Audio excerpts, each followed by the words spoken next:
યત્સંકલ્પાત પતિતપનો વાતિ વાત સમિંધે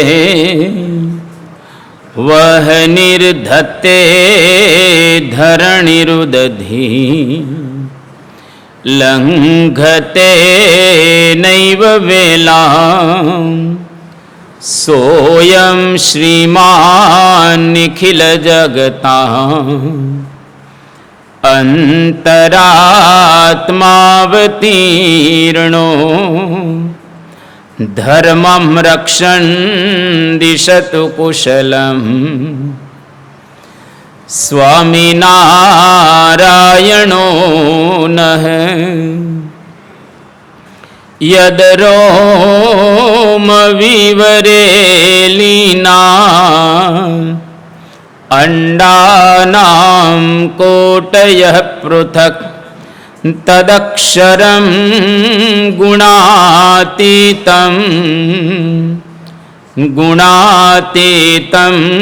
નમામ્યહં ભગવતે શ્રી સ્વામિનારાયણાય નમો નમઃ. શ્રી અક્ષર પુરુષોત્તમાભ્યામ નમો નમઃ. શ્રી ગુણાતીતાનંદ સ્વામી મહારાજાય નમો નમઃ. શ્રી ભગતજી મહારાજાય નમો નમઃ. શ્રી શાસ્ત્રીજી મહારાજાય નમો નમઃ. શ્રી યોગીજી મહારાજાય નમો નમઃ. શ્રી પ્રમુખ સ્વામી મહારાજાય નમો નમઃ. શ્રી મહંત સ્વામી મહારાજાય નમો નમઃ.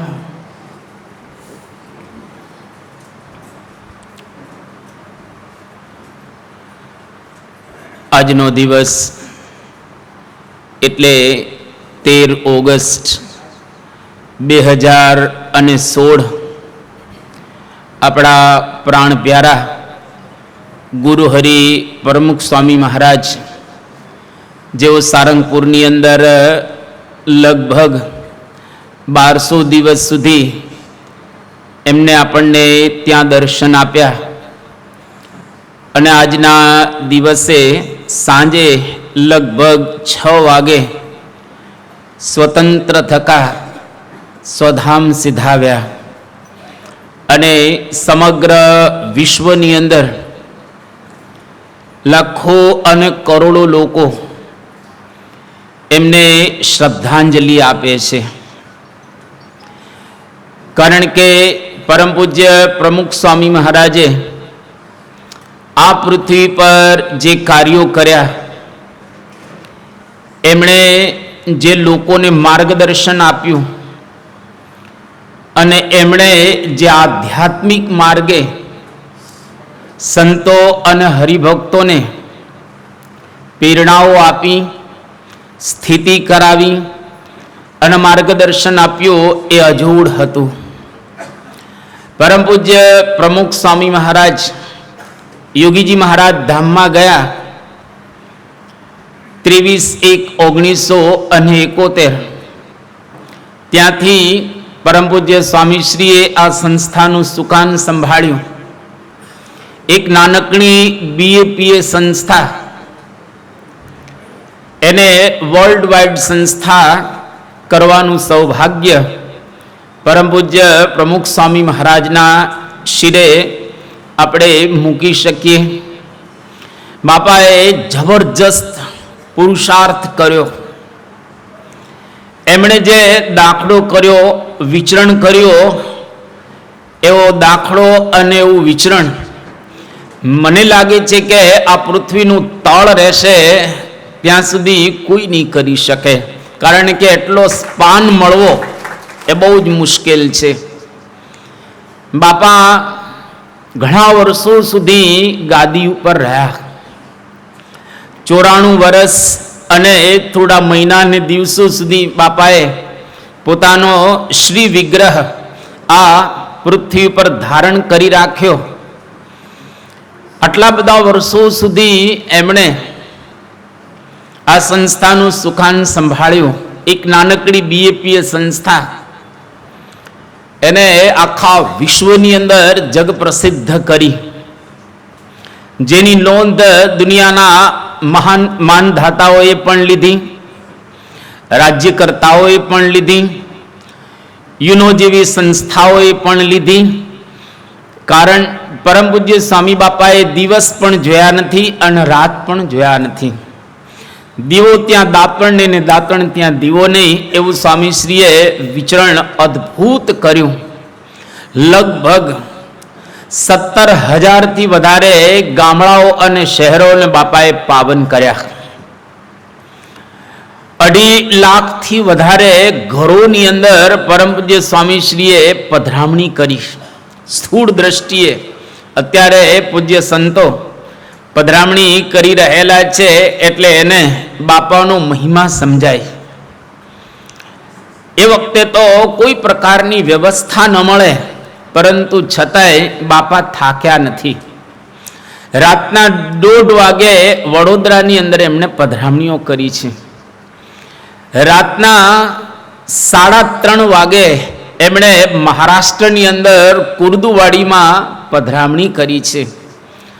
સાંજના 4 વાગ્યાથી સવારના 4 વાગ્યા સુધી ફિલાડેલ્ફિયાની અંદર 12 કલાક રાતના પરમ પૂજ્ય પ્રમુખ સ્વામી મહારાજે પધરામણી કરેલી છે. બપોરનું ભોજન એમણે ઘણી વખત 3 વાગે લીધું છે. સવારનો નાસ્તો એમણે ઘણી વખત 10 વાગે પણ કર્યો છે.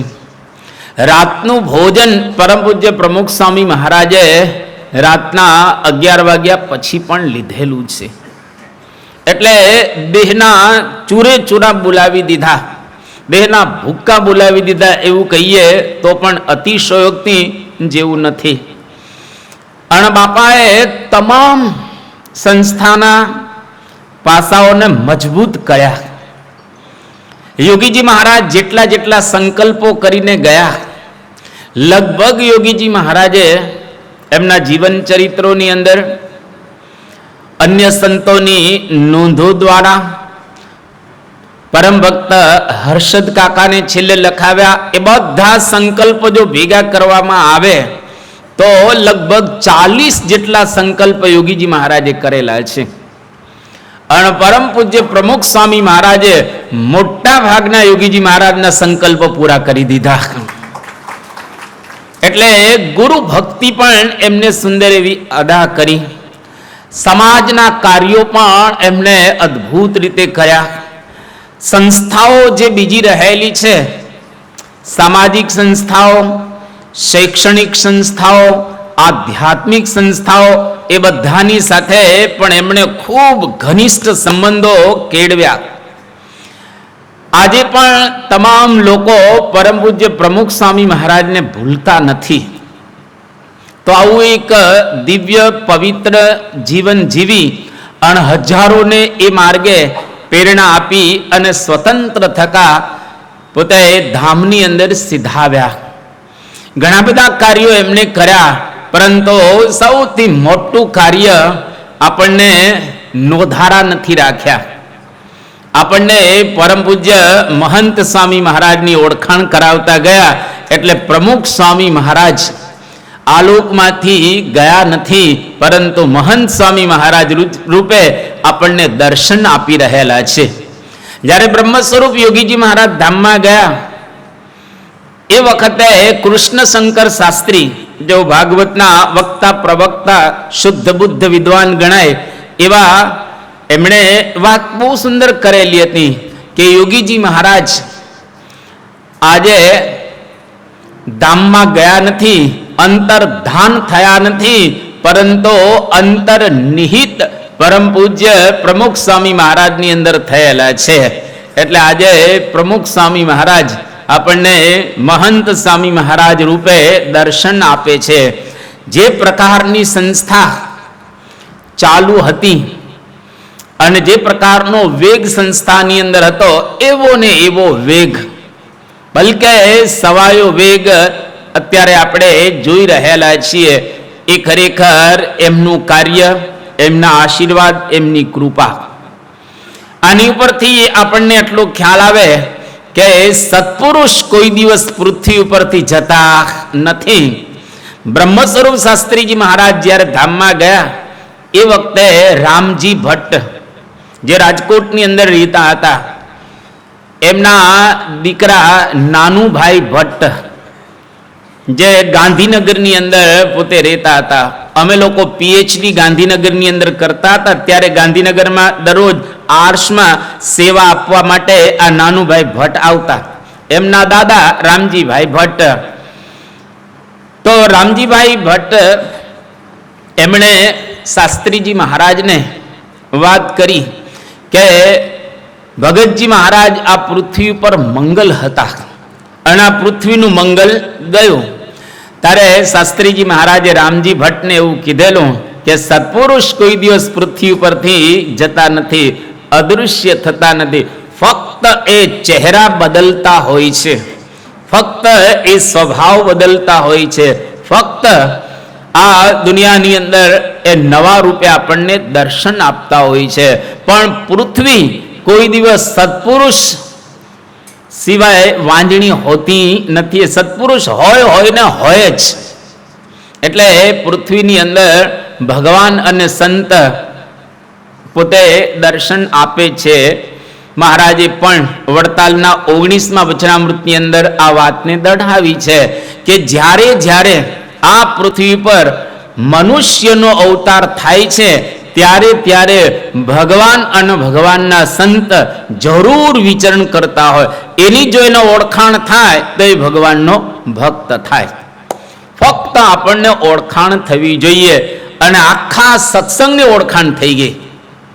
ખૂબ આનંદની વાત કહેવાય કે એ બાપા ગયા અને રાત્રે 12 વાગે બરાબર કાગળ બાપાના હસ્તાક્ષરની અંદર જે લખેલો હતો એ કાગળ આપણી વેબસાઇટ ઉપર મૂકવામાં આવ્યો અને રાત્રે 12 વાગે આખા સત્સંગ સમુદાયને ખ્યાલ આવી ગયો કે પ્રમુખ સ્વામી મહારાજ આજે મહંત સ્વામી મહારાજ રૂપે આપણને દર્શન આપી રહેલા છે. તો આ પ્રકારે આજનો દિવસ સારંગપુરની અંદર બાપાનો શ્રી વિગ્રહ હતો. લગભગ 1196 દિવસ સુધી બાપા સારંગપુરની અંદર ત્યાં આગળ દર્શન આપે છે, બધાને લાભ આપતા હતા. છડીઓ બાપા એની સ્મૃતિ આપતા હતા અને 4 દિવસ સુધી એમના શ્રી વિગ્રહે આપણને બધાને દર્શન આપ્યા. એટલે 1200 દિવસ સુધી સારંગપુરની અંદર રહીને બાપાએ બધાને ખૂબ દર્શન આપ્યા અને આખા સત્સંગ સમાજની અંદર, આખા ભારતની અંદર અને સમગ્ર વિશ્વમાંથી લોકો ત્યાં દર્શન કરવા માટે આવ્યા. નાનકડું સારંગપુર ગામ, ખોબા જેવડું ગામ હતું, એની અંદર 21 લાખ લોકો દર્શને આવ્યા. અને મોરારી બાપુ આવેલા. મોરારી બાપુએ એક વાત એવી કરી ત્યાં આગળ કે મેં મારી જિંદગીની અંદર એવું સાંભળ્યું નથી કે કોઈ મહાપુરુષ ધામમાં જાય અને આટલા બધા લોકો એના દર્શન કરવા માટે આવે. આ એક ખરેખર મારા માટે આશ્ચર્યની વાત રહેલી છે.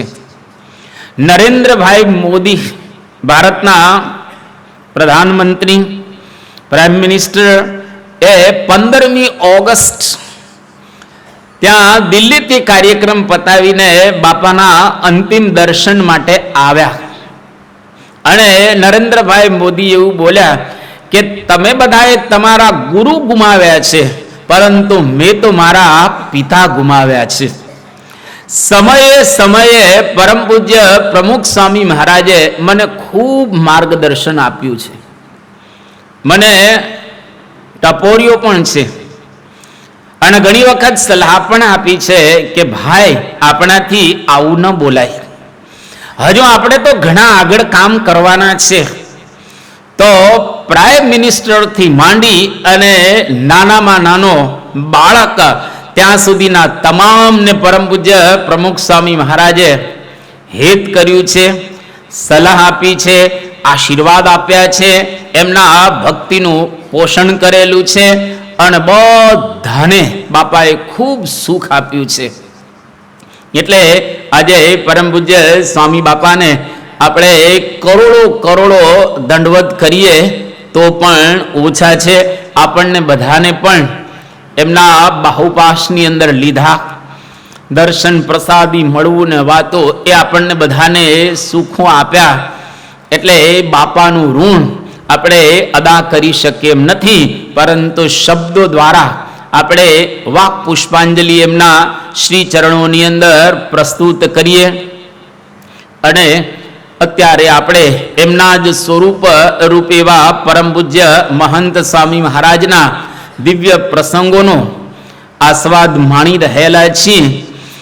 કેવા કેવા બાપાએ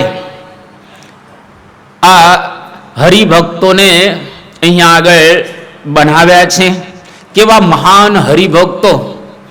એને આપણે જોઈએ તો પણ આપણને એવું લાગે કે સત્પુરુષનું કાર્ય અદ્ભુત છે. તારીખ 29/4/2022 શુક્રવાર સુરતની અંદર પરમ પૂજ્ય સ્વામી બાપા વિરાજમાન છે. અને એક હરિભક્ત મુંબઈના ગોરેગાંવ વિસ્તારના સન્નિષ્ઠ હરિભક્ત જીતુભાઈ બારોટ એ ત્યાં આગળ આવ્યા અને પરમ પૂજ્ય સ્વામી બાપાની પાસે આવીને એ પોતે વાત કરે છે. હવે આ હરિભક્ત જીતુભાઈ બારોટ આપણું જે મુંબઈ મંદિર છે ત્યાંની જે સ્થાનિક કમિટી કહેવાય એ કમિટીના પોતે મેમ્બર છે. ડેવલપમેન્ટ કમિટી આપણે કહીએ એના પોતે મેમ્બર રહેલા છે. હવે એમને જે આ ઘૂંટણ છે નીચે, એ નીચેથી 2 પગ જ નથી અને આમ ડિસેબલ કહી શકીએ. હૃદયની અંદર એને સ્ટેન્ટ મુકાવેલું છે. મગજમાં પણ એમને લોહી ઓછું પહોંચતું હતું એટલે ત્યાં પણ સ્ટેન્ટ એને મુકાવેલું છે. બંને કિડનીઓ એની ફેલ થઈ ગઈ છે. આ પ્રકારની પરિસ્થિતિ અને આ બધી તકલીફોની વચ્ચે પણ જીતુભાઈનો ઉત્સાહ જબરજસ્ત. અને ત્યાંની જે સ્થાનિક કમિટી છે એના બધે સલાહકાર બહુ હોશિયાર બુદ્ધિશાળી છે અને ઘણા બધા એના મનની અંદર એવા સારા વિચારો કે જેના દ્વારા આપણે સારું કામ કરી શકીએ. એની સેવાઓને બધી ત્યાં આગળ બાપાની હાજરીમાં બિરદાવવામાં આવી. હવે પલંગમાં બેઠા બેઠા મુંબઈની અંદર પોતે સંસ્થાની જબરજસ્ત સેવા કરે, મિટિંગો કરે, નાની મોટી સલાહો આપે. એને લઈ અને સ્થાનિક મંડળની અંદર મુંબઈની અંદર ખૂબ સારો વિકાસ થાય. બાપા ખૂબ રાજી થયા. સ્વામી કે આવી પરિસ્થિતિ, 2 પગ નથી, 2 કિડની નથી, હૃદયમાં સ્ટેન્ટ મુકાવ્યું છે, મગજમાં સ્ટેન્ટ મુકાવ્યું છે, આવી પરિસ્થિતિની અંદર પણ એનો ઉત્સાહ સેવા કરવાનો ઓછો થતો નથી. એટલે આપણે કહીએ ને કે છેલ્લે સુધી સેવા કરતા કરતા આપણા પ્રાણ છૂટે. સેવા કરતા કરતા આપણે આ લોકમાંથી વિદાય લઈએ એ બહુ જ મોટું કહેવાય. બ્રહ્મ સ્વરૂપ શાસ્ત્રીજી મહારાજ, યોગીજી મહારાજ, પ્રમુખ સ્વામી મહારાજ અને આજે મહંત સ્વામી મહારાજના જીવનમાં આપણે જોઈએ છીએ. શાસ્ત્રીજી મહારાજ તમે જુઓ તો સંવત 1997ની સાલમાં કોયલી ગામની અંદર શાસ્ત્રીજી મહારાજ હતા અને ત્યાંથી અટલાદરા આવે છે. હવે એ વખતે શાસ્ત્રીજી મહારાજની ઉંમર 79 વર્ષની હતી. 79 વર્ષની ઉંમરે તો લગભગ મોટા ભાગના થાકી જાય, પણ શાસ્ત્રીજી મહારાજ એ વખતે 79 વર્ષની ઉંમરે ત્યાં અટલાદરામાં જે સંતો માટે ધર્મશાળા બંધાતી હતી ત્યાં શાસ્ત્રીજી મહારાજ સેવા કરતા હતા. સાકરદાની અંદર વિક્રમ ભગત અને ચતુર્ભુજ સ્વામીની સાથે શાસ્ત્રીજી મહારાજે 84 વર્ષની ઉંમરે પથ્થર વેરેલા છે. 81 વર્ષની ઉંમરે શાસ્ત્રીજી મહારાજ ગોંડલ મંદિર બંધાતું હતું ત્યારે પાયામાં ઉતરીને ખોદતા હતા. ચંદુભાઈ વિદ્યાધિકારીએ એ સાક્ષાત દ્રશ્ય જોયેલું. ગઢડા મંદિર જ્યારે બંધાતું હતું એ વખતે ગઢડાની અંદર રામજી મંદિર છે. એ રામજી મંદિરના પૂજારી એક વખત આપણા મંદિરે જોવા માટે આવ્યા હતા અને એમણે જોયો તો શાસ્ત્રીજી મહારાજ એ વખતે પથ્થર ભરેલી લારીને ખેંચતા હતા. એટલે શાસ્ત્રીજી મહારાજની 81+ ઉંમર હતી. એટલે આ BAPS સંસ્થા એના પાયા તો તમે જુઓ, આ સત્પુરુષ 81 વર્ષની ઉંમરે પોતે પથ્થરની લારીઓ ખેંચતા હોય, દ્રશ્ય કેવું આપણને લાગે. યોગીજી મહારાજ પણ એવા જ જબરજસ્ત આપણે કહીએ સેવાના સ્વરૂપ સમાન હતા. અને પ્રમુખ સ્વામી મહારાજના તો પ્રસંગોનો કોઈ પાર આવે એવો નથી, એટલે આપણે એને વિશેષ સ્પર્શતા નથી. એવી જ સેવા પરમ પૂજ્ય મહંત સ્વામી મહારાજે પણ કરેલી છે. એટલે ઘણીવાર આપણે સાંભળીએ છીએ ને, હમણાં દરરોજ જાહેરાત કરતા હતા અહીંયા આગળ, હું સાંભળતો હતો, મેં કંઈ એમાં વાત કરેલી નથી, પણ આજે તમને અપીલ કરું છું, જેને જેને સારું શરીર હોય અને અનુકૂળતા હોય તો મહિને એક વખત, વધારે નહીં, મહિને એક વખત કણાદની અંદર સેવા કરવા જવું. ગઈકાલે એની મીટિંગ હતી. જેમ બહુ સુંદર એક સાખીની અંદર વાત કરી કે સેવા સે મેવા મિલે કર કે દેખો સેવ, बिन सेवा मेवा नहीं कहते श्री गुरुदेव. કે સેવા સે મેવા મિલે, કરકે દેખો સેવ. થોડી કરીને તો જુઓ, થોડોક થાકે લાગે, કારણ કે સેવા કરીએ તો થાક તો લાગે જ ને. એટલે ભલે કદાચ થોડોક થાક લાગે, થોડુંક સહન કરવું પડે, પણ જિંદગીની એક સ્મૃતિ રહી જશે કે આ અક્ષરધામની અંદર મેં પણ સેવા કરી છે. ભલે એક ઈંટ તમે ઉપાડો, એક પથ્થર તમે ઉપાડો, કંઈ વાંધો નહીં, પણ એ વખતે દર્શન કરતી વખતે આપણને એટલું તો યાદ રહેશે ને, આ અક્ષરધામની અંદર મેં પણ સેવા કરેલી છે. એટલે કંઈક ને કંઈક આપણાથી, કોઈકથી તનથી બની શકે, મનથી બની શકે, ધનથી બની શકે, જે પ્રકારે આપણાથી બની શકે એ આપણે સેવા એની અંદર કરીએ. આ જીતુભાઈ બારોટ આવી અવસ્થાની અંદર પણ એમને એક જબરજસ્ત સેવા કરી અને સ્વામીશ્રી એ પોતાનો રાજીપો એની ઉપર દર્શાવ્યો. તારીખ 8/5/2022 રવિવારનો દિવસ છે અને એ બાપા કણાદની અંદર વિરાજમાન છે, સુરતની અંદર. આજે પૂજ્ય મુનિવંદન સ્વામીએ તમે જીવ્યા અમારી કાજ, આ વિષયક એમણે પ્રવચન કર્યું અને સ્વામીશ્રીને વાત કરી કે બાપા તમે ઘણું વિચરણ કરેલું છે.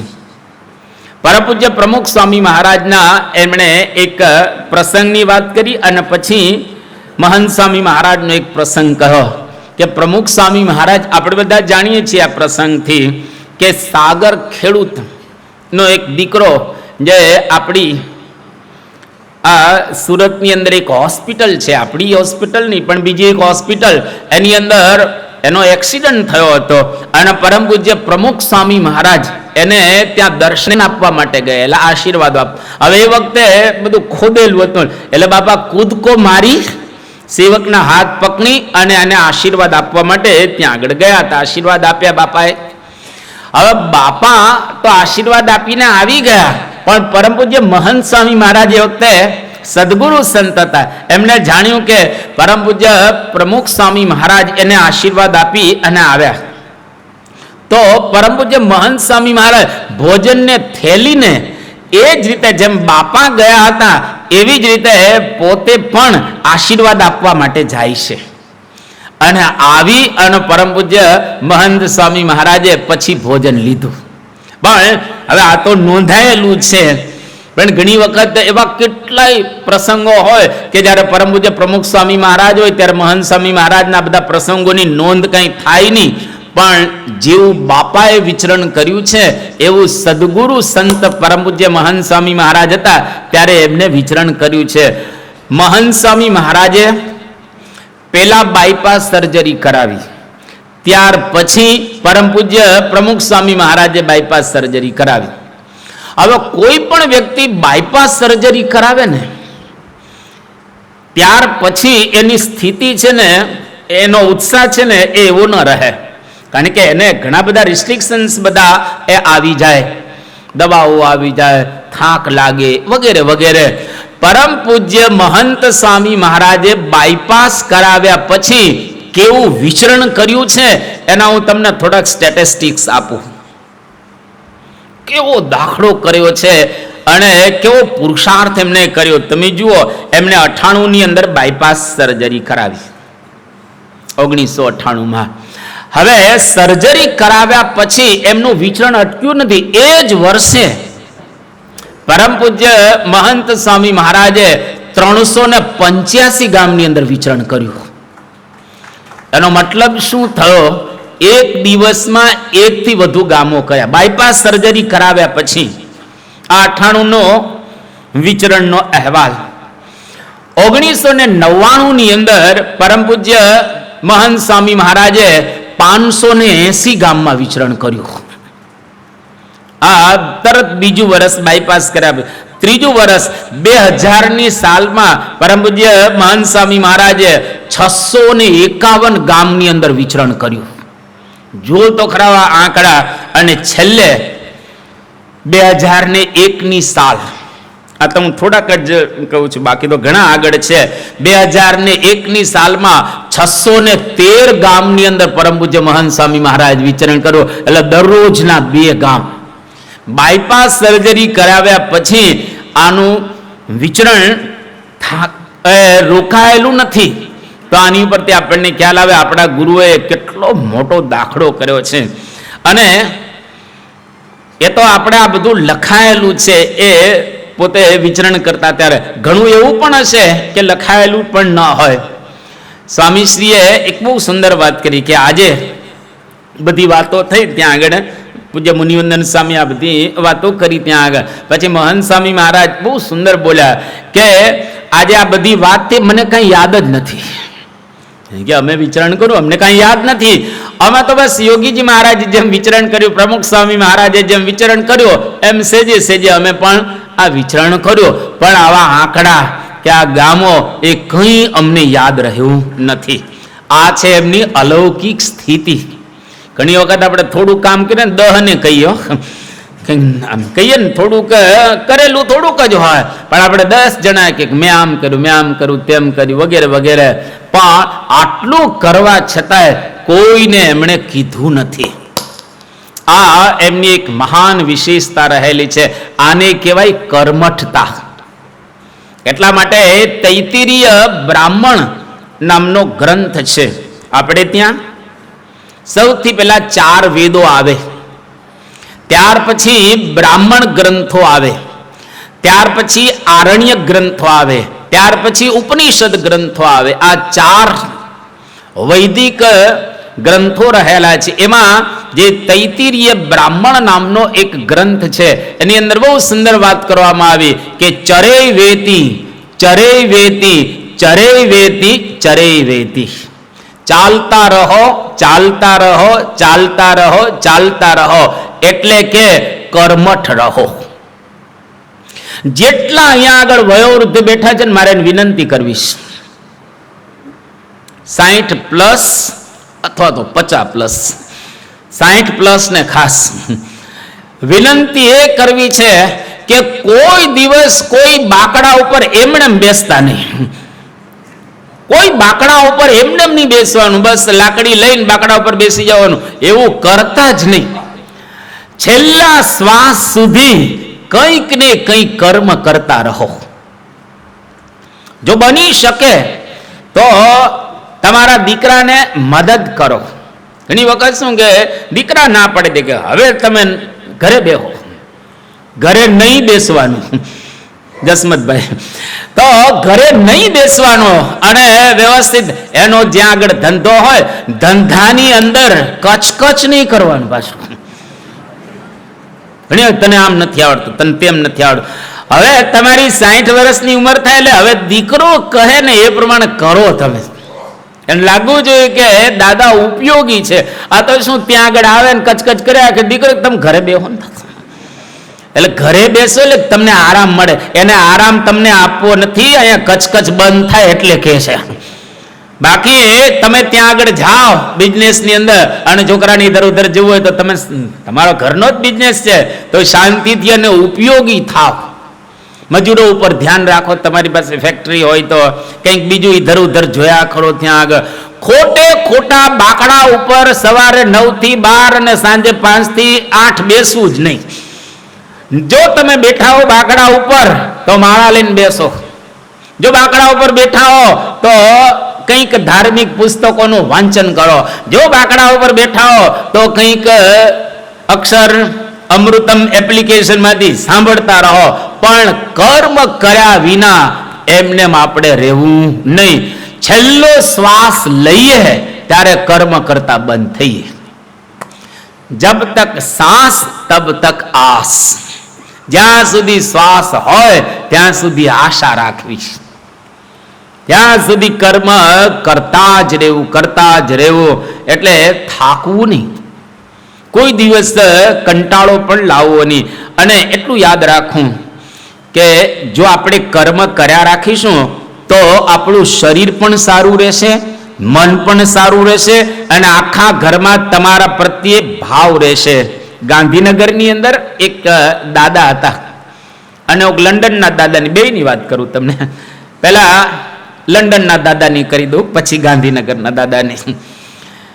લંડનની અંદર એક દાદા મળવા માટે આવ્યા અને કહ્યું કે મને ઘરમાંથી કાઢી મૂક્યો, મારા ઘરના લોકોએ મને કાઢી મૂક્યો. એટલે સેજે સેજે આપણે પૂછ્યું કે ભાઈ કાઢવાનું કારણ શું છે, તમને ઘરમાંથી કાઢી મૂક્યા, શું કારણ છે? અને લંડનમાં કેવું કે ત્યાં આગળ તમને કાઢી મૂકે કોઈ ઘરમાંથી તો ગવર્મેન્ટ એને ઘર પણ આપે અને એને પગાર પણ આપે વ્યવસ્થિત રીતે. એ લોકો પેન્શન જેવું કહીએ આપણે, સોશિયલ સિક્યુરિટી. તો દાદા સારું કમાતા હતા એટલે એને સારું મળતું હતું, એને કંઈ વાંધો હતો નહીં. ઘરમાંથી કાઢી મૂક્યા ને થોડુંક તપાસ કરી કે તમને કેમ કાઢી મૂક્યા? તો કહ્યું કે હું સવારમાં ચા માગું, સવારમાં મારે બાથરૂમ જાઉં અને નાસ્તો માગું અને મારા દીકરાના જે વહુ છે એને બધા છોકરાઓ ત્યાં તૈયાર કરો ને, સ્કૂલમાં મૂકવાનો હોય, 2-3 છોકરા હોય અને બાથરૂમ હવે ઘરની અંદર કંઈ વધારે ન હોય એટલે બધા એંગેજ હોય. એમાં દાદા બાથરૂમની અંદર જાય તો અડધો કલાકે બહાર નીકળે તો નાય ક્યારે, બધા સ્નાન કરવા વાર લાગે. એટલે દાદાને કહે કે ભાઈ તમે અહીં નહીં. દાદાને કહ્યું કે દાદા તમારી પાસે પૈસા છે ને પૈસા, તો તમે એવું કરો ને ઘરના માણસને નડવાનું જ નહીં. 60 થઈ જાય ને નડવાનું બંધ કરો, મદદ કરવાની શરૂઆત કરો. નડવાનું બંધ કરીને મદદ કરવાની શરૂઆત કરો. એટલે દાદાને કહ્યું કે તમે થોડાક મોડા ઉઠો તો શું તકલીફ છે? કે કાંઈ તકલીફ નથી.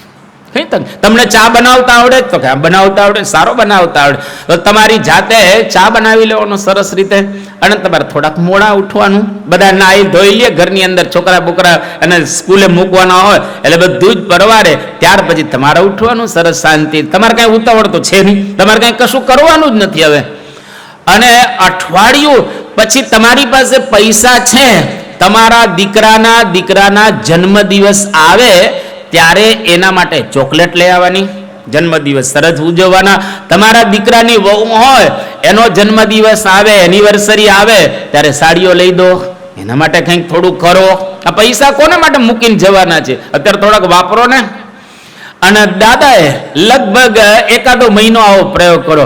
1 મહિનામાં તો ઘરનું વાતાવરણ બદલાઈ ગયું આખું. દાદાને જે બહાર મોકલી દીધા ને અંદર બોલાવી લીધા, દાદા આવી જાઓ. બધા ઘરમાં દાદા દાદા કરવા માંડી ગયા. શું થોડોક સુધારો કર્યો એમાં?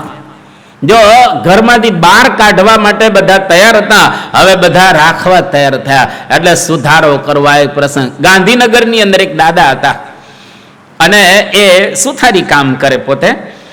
આપણું ત્યાં આગળ જે અક્ષરધામ છે એની નીચે નાનકડો એક હોલ છે, એમાં દરજી કામ પણ કરે પોતે. અને એમાં દાદા આમ માયાળુ દાદા, જ્યારે અઠવાડિયું થાય એટલે પોતે ઘરે જાય અને એ વાત કરે કે ઘરના માણસો મારી રાહ જોતા હોય કે દાદા ક્યારે આવશે, દાદા ક્યારે આવશે. અને હું ઘરે જાઉં એટલે કંઈક ને કંઈક લેતો જાઓ, ચોકલેટ છોકરા માટે લેતો જાઓ, બીજું ત્રીજું લેતો જાઓ. ઘરના માણસો મારી રાહ જોવે કે દાદા કેમ હજુ આવ્યા નહીં.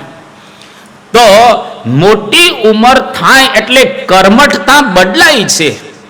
કોઈ પણ માણસ તમે જુઓ, જેટલું યુવાન દોડી શકે એટલું વૃદ્ધ નો દોડી શકે, પણ યુવાન કરે એનું કામ જુદું છે, વૃદ્ધનું કામ પણ જુદું રહેલું છે. આપણે નથી કહેતા કે ઘરડા ગાડા પાછા વાળે. એટલે આપણે બધાએ જેમ જેમ અવસ્થા બદલાય એમ એમ મનનું વલણ પણ બદલવું. જેમ જેમ અવસ્થા બદલાય એમ એમ દુનિયાની સાથે તાલ મિલાવવો, તો આધ્યાત્મિકતા પણ રહેશે અને ઘરની અંદર રહેવાનો એક આનંદ આવશે. પ્રમુખ સ્વામી મહારાજ અને મહંત સ્વામી મહારાજની આ જ વિશેષતા છે, દુનિયાની સાથે એને તાલ મિલાવ્યો. એટલે આપણે પણ ફક્ત બાપાના કંઈ પ્રસંગો સાંભળવાના નથી, એમાંથી આપણે આપણા જીવનની અંદર એપ્લાય કરવાનું. અને જો એપ્લાય કરીશું તો સાચા અર્થમાં હમણાં બાપા કહેશે કે સત્પુરુષના પ્રસંગો દ્વારા સત્પુરુષ જેવી સ્થિતિ થઈ શકે. કેટલી ઊંચી બાપાએ વાત કરી, હમણાં બાપા વાત કરશે. તો એક રિપોર્ટરે પરમ પૂજ્ય પ્રમુખ સ્વામી મહારાજને એવું પૂછ્યું કે આપ આટલું બધું વિચરણ કરો છો, તમને થાક નથી લાગતો? પ્રમુખ સ્વામી મહારાજે શું જવાબ આપ્યો કે આ શરીર ભગવાને આપ્યું છે, તો આ શરીર દ્વારા સમાજની જેટલી વધારે સેવા થાય એટલી સારી.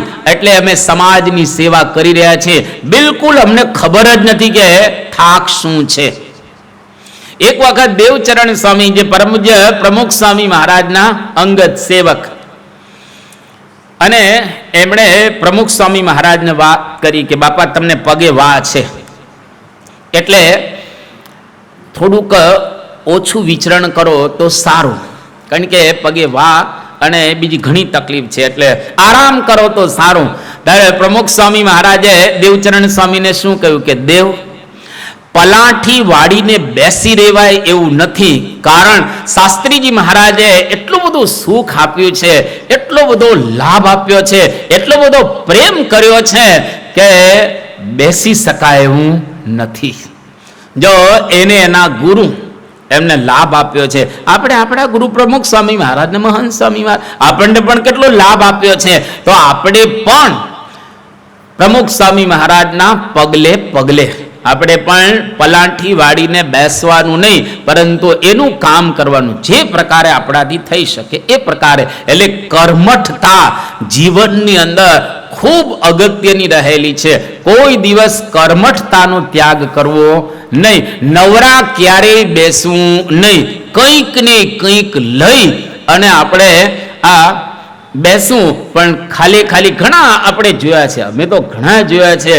અને જ્યારે જ્યારે અમે નીકળીએ ને રસ્તામાંથી, તો હું વાત પણ કરું ડ્રાઈવરને, અમથા બેઠા હતા, હા કાંઈ કોઈ વસ્તુ કરતા અમથા બેઠા. અને હવે તો દાદાઓ પણ મોબાઈલ આમ કરતા હોય છે, દાદાઓ પણ આમાં ઘણા ચશ્મા ચડાવીને જૂની આંખે નવું જોતા હોય છે.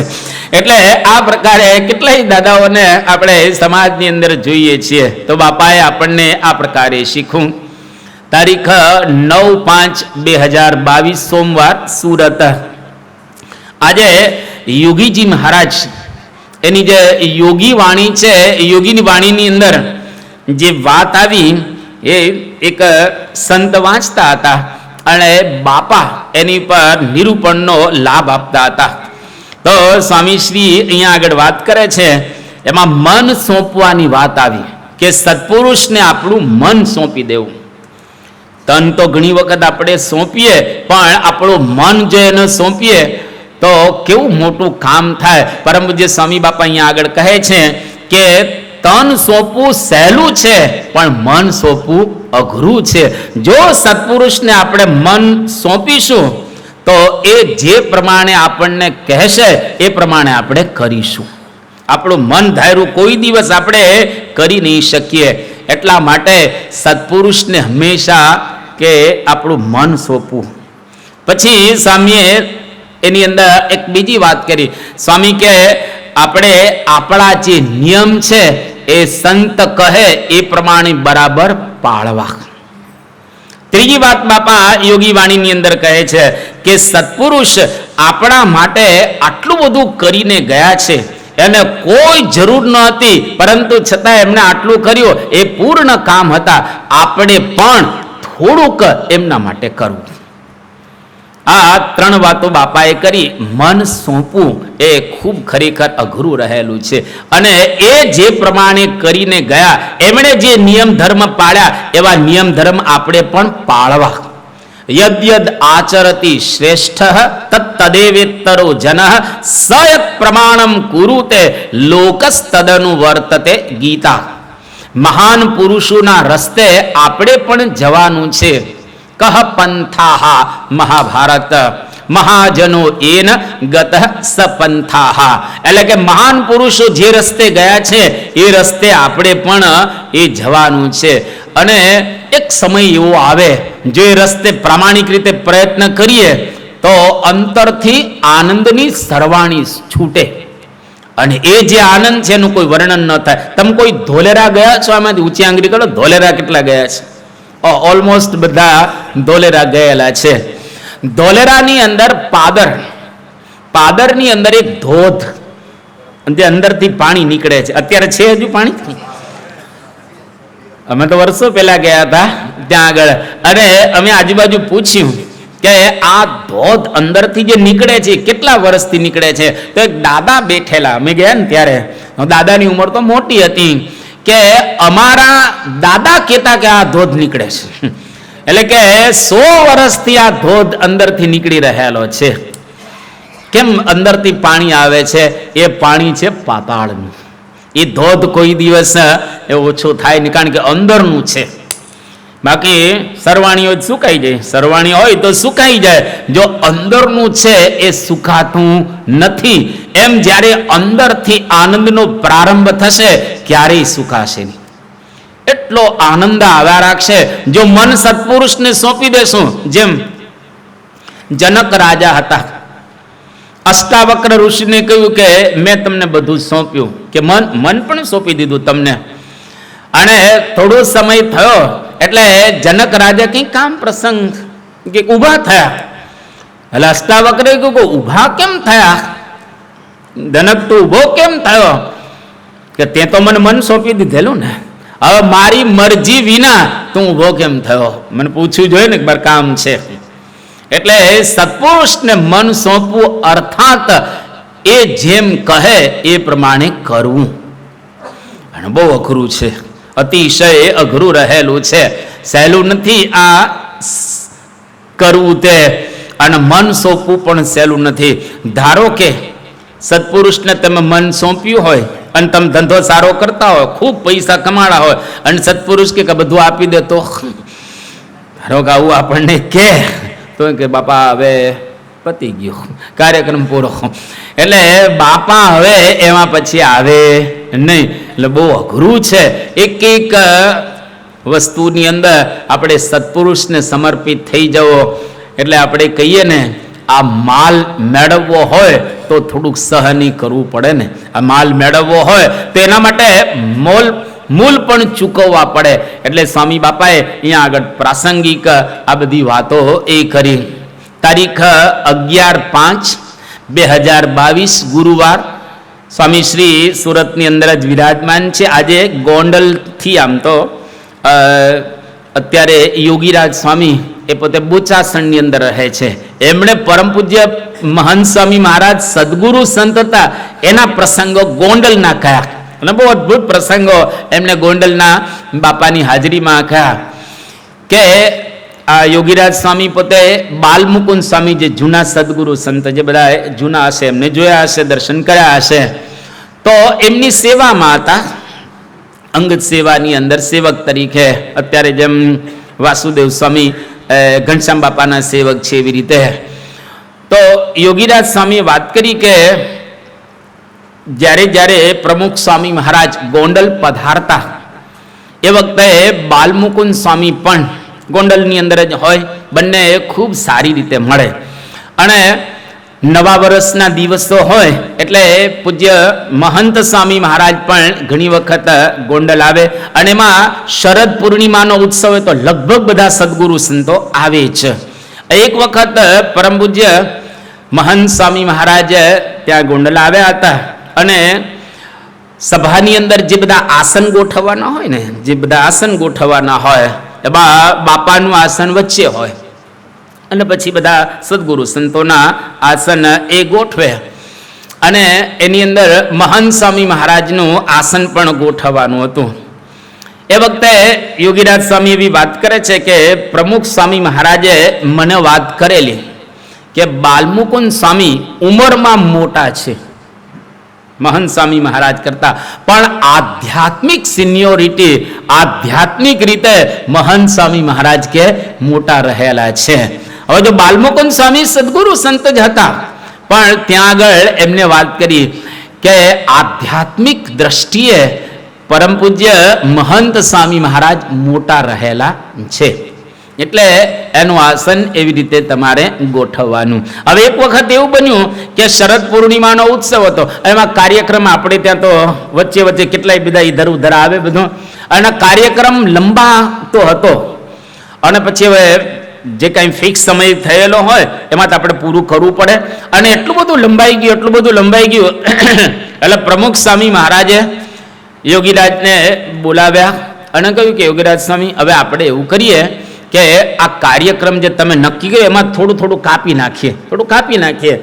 તો યોગીરાજ સ્વામી કહ્યું કે બાપા આપણે સારું થોડું કાપી નાખીએ, અને એમાં યોગીરાજ સ્વામીએ કહ્યું કે બાપા મહંત સ્વામીનું પ્રવચન આપણે કાપી નાખીએ, એટલે બધું ટૂંકાવાઈ જાય બધો કાર્યક્રમ. તો તરત જ પરમ પૂજ્ય સ્વામી બાપા બોલ્યા એ કે મહંત સ્વામી મહારાજનું, મહંત સ્વામીનું ક્યારેય પ્રવચન કાપવું નહીં.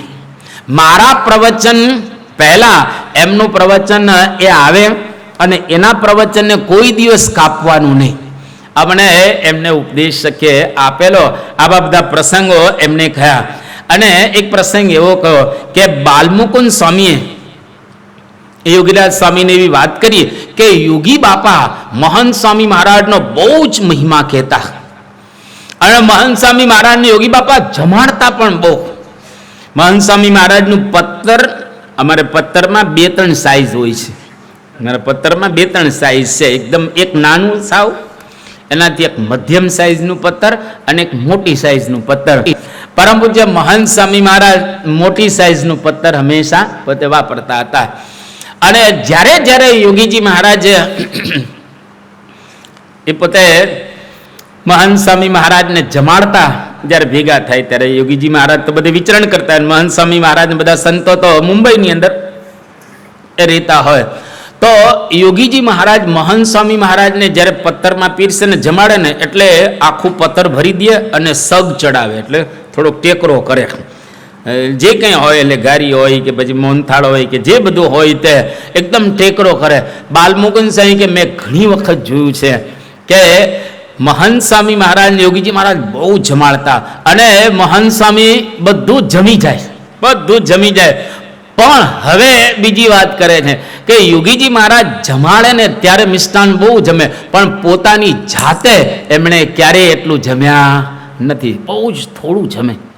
પણ યોગીજી મહારાજ જ્યારે જ્યારે જમાડતા ત્યારે ખૂબ પોતે એમની સ્મૃતિ કરી અને એ જમી જતા હતા. અને યોગીજી મહારાજને બધા પ્રત્યે સારો ભાવ, પણ મહંત સ્વામી પ્રત્યે યોગીજી મહારાજને એક જુદો જ લગાવ હતો. અને ઘણી વખત એમની ઓળખાણ એમને કરાવેલી છે ગોંડલની અંદર, અન્ય જગ્યાએ પણ. એક વખત વાત એવી બની કે મહંત સ્વામી મહારાજ પણ જ્યારે જ્યારે ગોંડલની અંદર આવે, એટલે મોટા સદગુરુ હોય એને જે ઉંમરમાં નાના હોય એ દંડવત, આજે પણ એવું છે આપણા સંપ્રદાયની અંદર.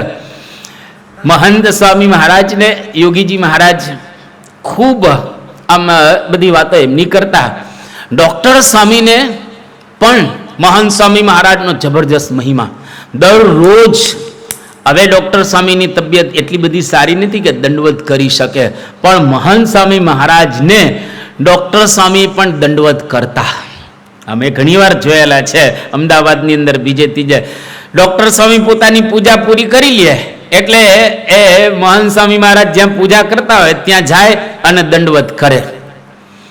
અને મહંત સ્વામી મહારાજ જે આગળના મોટા સદગુરુ હોય બાલમુકુંદ સ્વામી વગેરે એને દંડવત કરવા જાય. ઘણી વખત એવું બને કે બાલમુકુંદ સ્વામી છેલ્લી અવસ્થાની અંદર આપણે જાણીએ છીએ કે રૂમની અંદર હોય, રૂમ ખુલેલો અંદરથી બંધ હોય, તો બહારથી પરમ પૂજ્ય મહંત સ્વામી મહારાજ 5 દંડવત બાલમુકુંદ સ્વામીને કરી લે. અને પછી હવે દર્શન તો એમના થયા ને રૂમ ખુલે એટલે બીજી વાર પાછા દર્શન કરવા જાય. તો આપણે જોઈએ કે સદગુરુ સંતોને અંદરો અંદર કેવો ભાવ, પ્રેમ, હેત, એવો ભાવ, પ્રેમ ને હેત આપણે અંદર અંદર સત્સંગીમાં રાખવું. ગુણાદિતાનંદ સ્વામીએ પોતાની વાતમાં કહ્યું, જો સત્સંગીમાં સુહૃદયપણું હશે, એમના વિશે ભાવ હશે, તો સત્સંગમાં ગમે તેવો દોષ હશે તો પણ આપણને બહાર નહીં કાઢી નાખે અને આપણે સત્સંગમાં ટકી રહેશું. આ જેટલા અહીંયા આગળ બેઠા છે, કથા સાંભળે છે, આ કોઈ સામાન્ય નથી. મહારાજે ત્યાં ગઢડાની અંદર વાત કરી કે હું આ ગઢડું જોતો નથી, દાદા ખાચરનો દરબાર પણ દેખાતો નથી, અને તમે બધા અક્ષરધામમાં બેઠા છો. મહારાજ કે અક્ષરધામની આ સભા છે, આ સાદી સભા નથી, પરંતુ અક્ષરધામની સભા રહેલી છે. આમાં તમામ મુક્તો બેઠા છે. આપણને લાગે આ સામાન્ય છે, પરંતુ અહીંયા આગળ બધા મુક્તો બેઠેલા છે. એટલે મહંત સ્વામી મહારાજની મોટે એ આજકાલ નથી, પ્રમુખ સ્વામી મહારાજે ઓળખાવ્યા ત્યારની મોટપ નથી. એ તો યોગીજી મહારાજ અને શાસ્ત્રીજી મહારાજ પણ બોલેલા છે કે આ તમારો દીકરો ખૂબ મોટા કાર્ય કરશે. મોતીભાઈ એમના પિતા, મણિભાઈ એમના પિતાશ્રી એમને વાત કરેલી. એટલે મહંત સ્વામી મહારાજ અને આપણા જે સત્પુરુષો એ બધા અનાદિ સિદ્ધ હોય છે. હવે આ બધી વાત થઈ પછી સ્વામી બાપા એક બહુ સુંદર વાત કરી.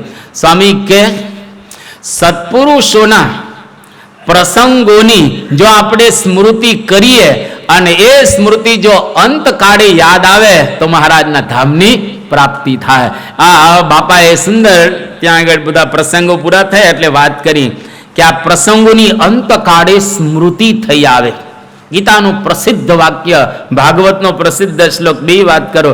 ગીતાની અંદર કૃષ્ણ ભગવાને એવું કહ્યું, અંતકાલે ચ મામેવ સ્મરણ મુક્તવા કલેવરમ યહ પ્રયાતિ સમદ્ભાવમ યાતિ નાસ્ત્યત્ર સંશય. એટલે કે અંતકાળે કોઈ મારું સ્મરણ કરતો કરતો, મારી સ્મૃતિ કરતો કરતો જો દેહ મૂકે એ મને જ પ્રાપ્ત કરે, બીજી કોઈ જગ્યાએ જાય નહીં. અને ભાગવતની અંદર કહ્યું કે એતાવાન એવ સાંખ્ય યોગાભ્યામ સ્વધર્મ પરિનિષ્ઠયા જન્મ લાભ પરઃ પુંસામ અંતે નારાયણ સ્મૃતિ. આખા જીવનનો સાર શું છે તો કે અંતે નારાયણ સ્મૃતિ. અંતકાળે આપણને ભગવાન યાદ આવે.